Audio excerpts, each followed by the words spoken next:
Alright, guys, we're back for the second part. Um, yeah, so I'm in the big blind with Jack 9 offsuit. We just lost a player a couple hands ago, Sing Poker, with his Ace Queen versus Ace Kings, in which I folded my Jack 10 suited under the gun, +1, I believe. Alright, so here we go. We'll continue the vid. So right here you notice that I'm starting to fix up my holder manager um, as we get more space, and you know and although I don't heavily rely on holder manager, it does help a little bit in the sense that you can see your opponent's tendencies in terms of entering hands and their raising, their calling, stuff like that, their passiveness, their aggressiveness. I mean, but I don't use it 100%. So I feel like it's best that you use a little bit of the holder manager, and then also use a little bit of your intuitive skills too as well. You can't just rely 100% on one thing, because I mean, because you could, but for me, it works out better when you utilize the holder manager and also my instincts too as well. Yeah, and you'll notice that they start talking about the Jersey Shore stuff, this and that, and it just got kind of irritating. Then start talking about South Park episodes and this and that. So it's like, that's why I was like, kind of blah, whatever. Here is blind versus blind, and I will make a little quick pause here. Okay, so let me pause. So it is blind versus blind confrontation. Liz Zach seemed fairly tight. And I had issues with my mouse. I wanted to make a raise a little bit bigger than that. Like, I wanted to make it anytime I'm doing a blind versus blind situation, irregardless of my hand, it'd be at 6-10 suited, be it aces, kings, whatnot. And I'm not trying to limp trap for a trap, but I generally try to make it 3 times the big blind, or a little bit less than that, not just about 2 times the big blind, because that just seemed kind of exploitable, and that also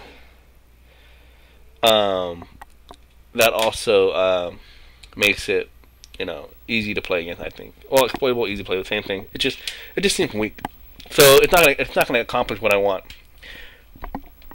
So I like to this is actually an error on my part. But I then, after this happened, I used it to my advantage. So, kind of a metagame idea. So I looked at Liz Zach, and I noticed that he's pretty tight, and I felt like I could raise and he would fold his big blind, right? And I haven't really entered any pots. I haven't really showed any aggressiveness. I haven't really played any hands. So for the most part, my stats indicate I'm very tight, right? So if he had his holder manager up too, he'd see that I'm pretty tight. And when I raise, I usually raise. I usually, whenever I'm in a hand, I'm usually raising, right? So, here I go. I'll go ahead and raise, right? And let's see what he does.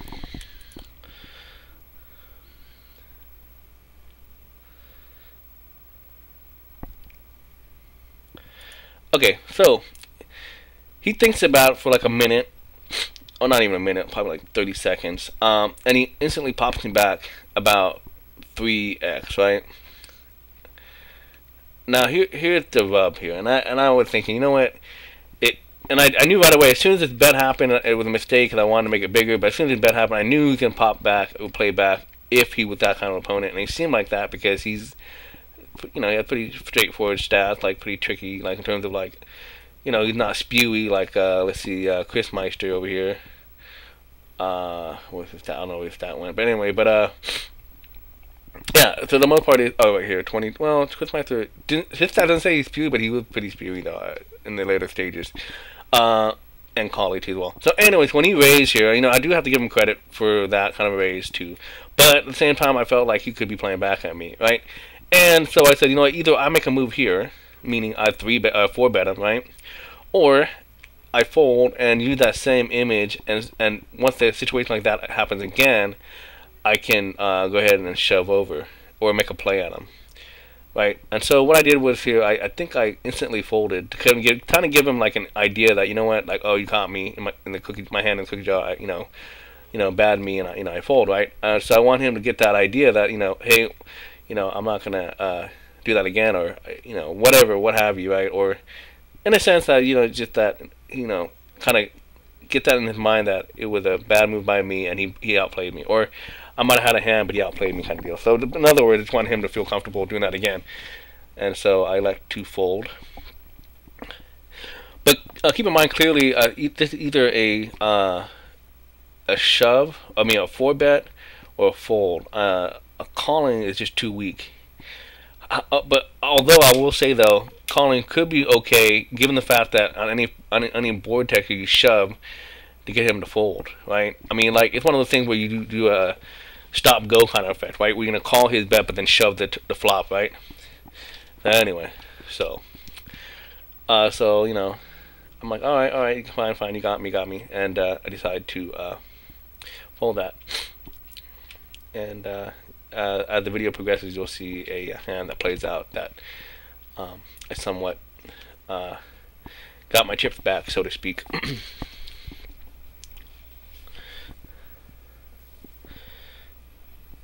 Yeah, 6-3 offsuit, gonna fold. Yeah, right now the blinds are up too. It's 300, 600. There's shorties happening all the way around. It's gonna be this guy here in the bigs. It's gonna be Olds coming up and the bottle. And like right here, Lizak is starting to raise, and I really believe that he was taking advantage of this situation where nobody's in the money yet. People are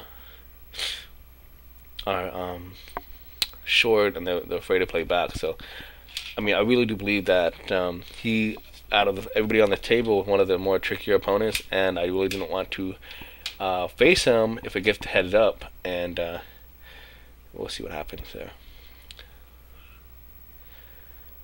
So Kiwi Hustler just basically looks like he's squeezing at first glance. And again, like I said, Chris Meister limp calls. And he elects to, I think, lead out. See, I think he leads out here, which is kind of weird, right? Because look, what did he lead out here with, right? Against a pre-flop raiser on this kind of a board. And Q has to elect to raise, which is a good thing. He leaves 3,000 behind or so, close to 4,000, which is interesting. It doesn't really change much, I don't think. I think either jam or it doesn't. It doesn't change much, but he does that. So that's kind of weird, right? He just elects to limp call the raise, and then on the flop he donks out or leads out and then folds to a bet, right? A raise, which was interesting. Ace 10 offsuit here. I'm basically in early position, and I like to fold again. Trying to really keep my nittiness image, and yeah, to let it work for me in the later stages of the final table. Yeah. So I put down a little note against Chris Meister that he's willing to donk lead small on flop and fold to a re-raise. Fold to a raise rather. Yeah, I think I fixed that. So. Anyway, that was interesting. I also could have put with the flop texture itself, but it didn't really matter to me in a sense. And the bottle picks up a good hand, and it's kind of a cooler for Kiwi Hustler. It's pretty straightforward, and jacks hold. Again, that's pretty significant because I had ace 10 off, so if I raised, the bottle would have shoved, and I'll be like, pot odds, etc., etc. Here I like to raise. It's my first raise outside of that blind versus blind confrontation against Lil Zach, and again, it kind of was a borderline thing because I felt that Chris Meister would call a ton, given his image so far, and he's in the big blind, so I'm kind of making it double. But surprisingly, he folds, and I think that partly had to do with the fact that of my image, right? And so, I felt kind of comfortable with that. And again, I decided to, even though I didn't really like to, I raised the sevens in early position, willing to call off not happy, but willing to call off. Well, okay, calling off this guy ton one no, and not too happy calling off 10 old or 1 old 22. And this one's interesting. I just felt like this ace 10 jack hit this guy's range, and in hindsight, I could have bet the turn for value, but I decided to check it down. And then, of course, when the river pairs, it's like, what? I don't even know if I beat anything here.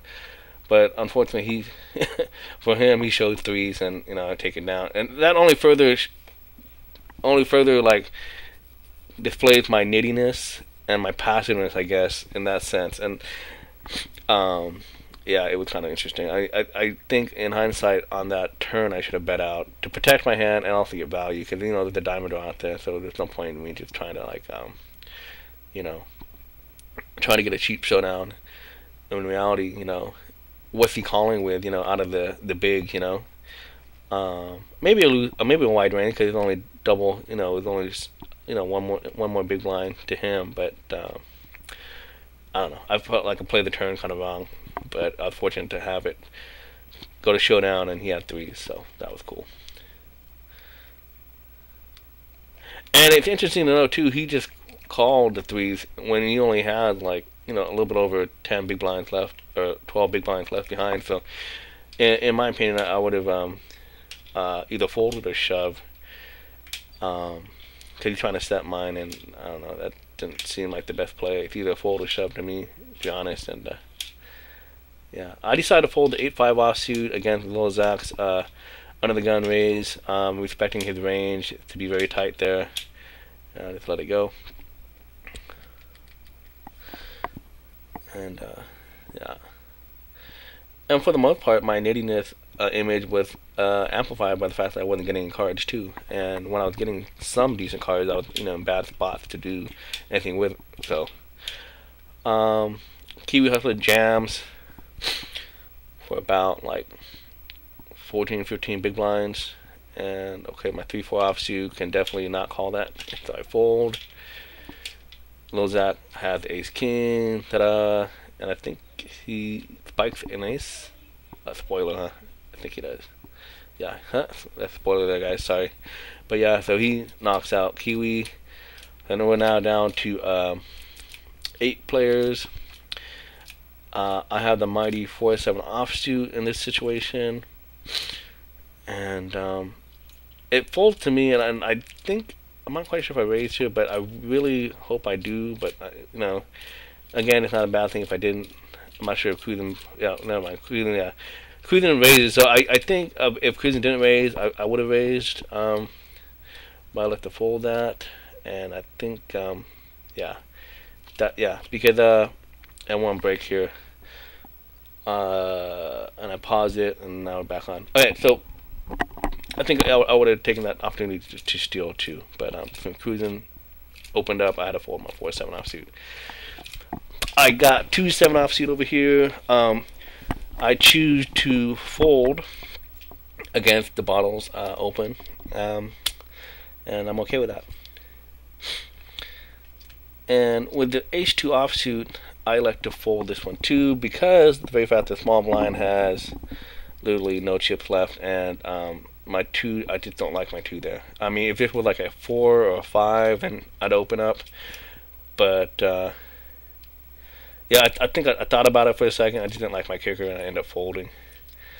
Yeah, it was just blah to me. I didn't like it at all. So, whatever. I mean, that's fine.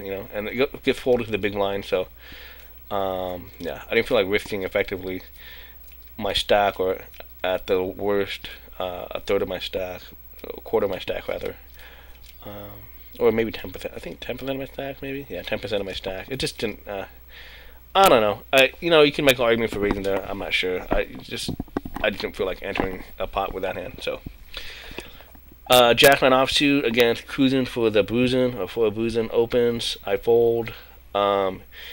He opened pretty much either 3x or like 5x. I mean, he had no middle 2 point something x, and yeah, that's interesting to note. Alright guys, I'm gonna stop this video and make the third part video in a second. See you guys shortly.